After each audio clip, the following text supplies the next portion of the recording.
Hi friends, ఒకసారి కైలాసంలో పార్వతీదేవి సరదాగా పరమశివుని కళ్ళను తన రెండు చేతులతో మూసివేసింది. శివుని కళ్ళు సూర్యచంద్రులు కాబట్టి లోకమంతా చీకటిమయమైపోయింది.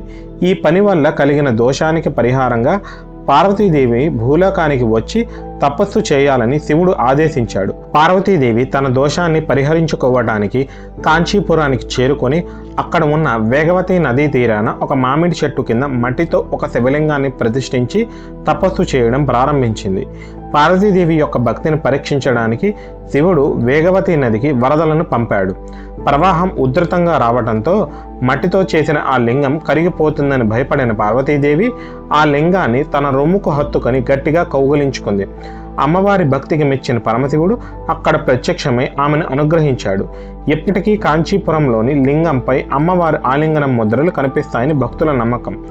మట్టితో చేసినది కాబట్టి దీనిని పృథ్వీలింగం అంటారు.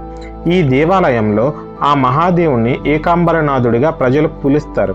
అందులో ఏక అంటే ఒకటి, ఆమ్ర అంటే మామిడి, మరియు నాథుడు అంటే ప్రభువు.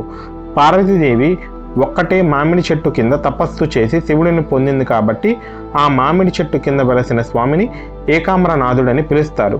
కాలక్రమేణా అది ఏకాంబరనాథుడిగా మారింది. పృథ్వీలింగం మట్టితో చేసినది కాబట్టి ఈ లింగానికి నేరుగా జలాభిషేకం చేయరు. కేవలం సుగంధ తైలాలతో మాత్రమే అభిషేకం చేస్తారు. అలాగే ఇది పృథ్వీ అంటే భూమితత్వానికి ప్రతీక.